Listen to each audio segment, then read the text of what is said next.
Today we'll be predicting the top defenses of the 2020 NFL season. I know what team won't be on there for run defense.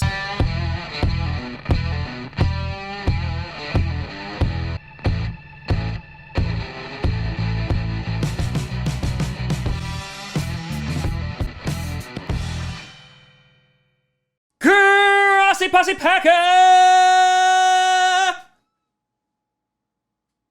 Nation, welcome to an episode of Packers, a podcast where you don't have to be a Packers fan, but it sure does help. I'm your host, Tom. I never thought in a million years that I would have a Bud Light can on my desk. But it's a candle, so it's all right. Grossi, and as I said in the intro, we're going to look at defenses today. Before I get to that, I want to do a big shout and thank you to a brand new patron over at patreon.com/TomGrossiCavity, and that is Joseph Fry. Thank you very much, Joseph. It is much appreciated. And now I want French fries. Before we get to that, I want to take a look at the 2019 top 5 defenses in various categories. That is going to lend us some potential hints at who's going to be the top defense this year.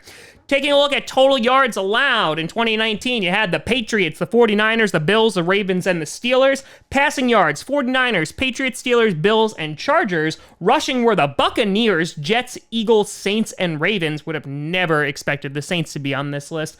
Points allowed, you had the Patriots, Bills, Ravens, Bears, and Vikings. Ew. And then takeaways, you had Steelers, Pats, Seahawks, Vikings, and Buccaneers. So, a couple things standing out here is, one, the Buccaneers we're at the top of a couple lists yesterday and what we were looking at today. And so the Buccaneers, for me, they're not going to make the top 5 for me, but I'm telling you, if they do put it all together, they are going to be very, very scary. They had the best run defense last year. If they're able to make that secondary a little bit better, is Tom Brady really going to get a 7th ring?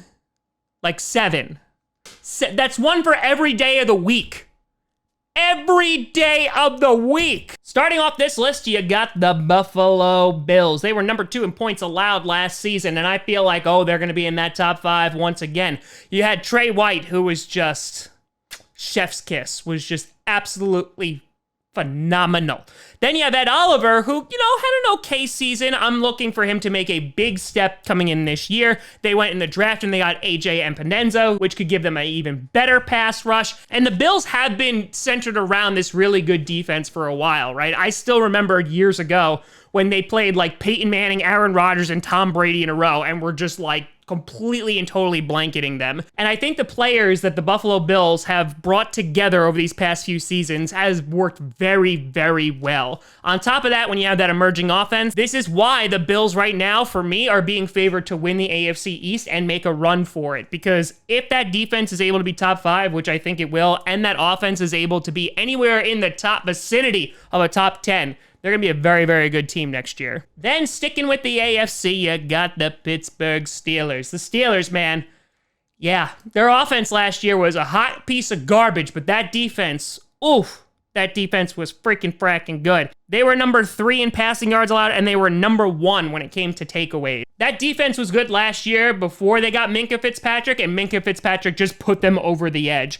And on top of that, they went and got Highsmith from the draft, so I think that this is a defense that is most definitely going to be a top 5. And on top of that, they are going to be one of those defenses that is going to cause a lot of turnovers. With Ben Roethlisberger coming back, hopefully you would think there's not going to be as many mistakes. And this is another team that I would not want to play in January. What you may have over in the AFC is just a bunch of really good defenses left standing.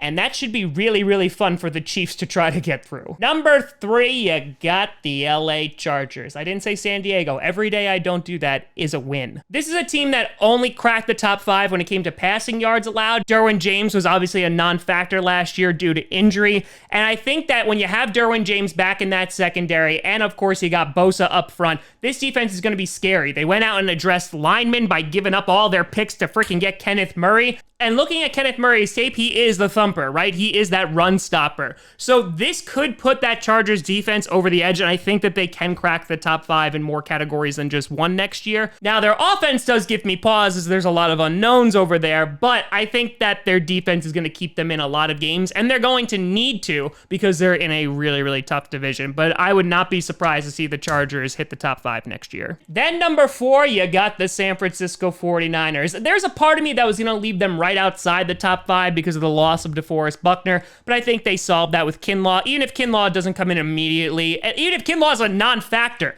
that pass rush is still going to be disgustingly good. That secondary is still going to be really good. They were number 1 when it came to passing yards allowed last year, and they were number 2 with total yards. So I think that this is still going to be a very, very good defense. Now, there is potential that the 49ers do take a little bit of a step back, but I would be shocked if they're not top 10. I think the 49ers also have a bit of an advantage in the NFC, considering there's not a ton of dominant defenses. And so, as you saw in the playoffs last year against the Vikings and then the Packers, their defense just basically did all the heavy lifting, and that allowed them to coast to the Super Bowl. So, are we going to see a repeat this year? Maybe. Before we get to number 5, I want to do my notable mentions. First, you got the Chicago Bears. Chicago Bears are definitely going to be a top 10 defense. They lost Kwiatkowski, but he wasn't really doing a whole lot for them. They brought in Robert Quinn. And so I think that this could definitely be a top 5 defense. Khalil Mack was kind of slowed down a little bit in year 2 with the Bears, but they still have some really, really great players on that team. Not only Khalil Mack, they have Akeem Hicks, and on top of that, they also have guys like Eddie Jackson back there. So I think that the Bears definitely will be top 10, and they could scratch into the top 5. Then you got the New York Jets. Yeah, the Jets were number 2 when it came to rushing yards allowed last year. And this is one of those teams that they have a dominant defensive line. They just all have to stay healthy and all actually be going at the same time. They drafted Davis, but I think the key to them is they're actually going to have CJ Mosley for a season. CJ Mosley going out in the beginning of last season obviously did not help anything for the Jets. And so because of that, things weren't so great. Now, obviously, the big question mark with the Jets is Jamal Adams. Is he going to be on the Jets anymore?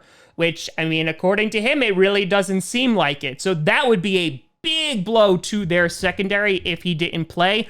But let's just say that they do re-sign him. I think the Jets will have a good defense this year. Then you got the New England Patriots. The New England Patriots had a good defense last year. They've had a good defense for a couple years now. But what made them over the top was basically they had a really easy schedule in the beginning, and then things got a little bit more complicated for them. But they were still number 1 in points allowed, and they were still number 1 in total yards allowed, and they were number 2 in takeaways.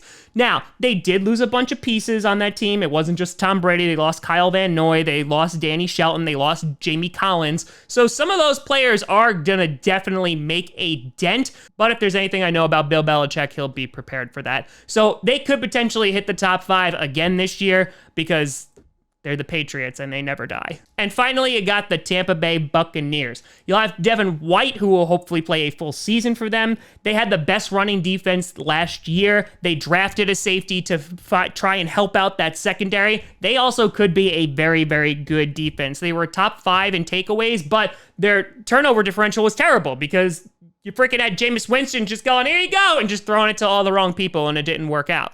But with an improved secondary, you have Devin White coming back, and a dominant run defense, yeah, this team could be scary. So finally, the number 5, you got the Baltimore Ravens. They were number 3 in points allowed last year, and on top of that, 4 in total yards allowed. They were a good team last year. Then they brought in Patrick Queen.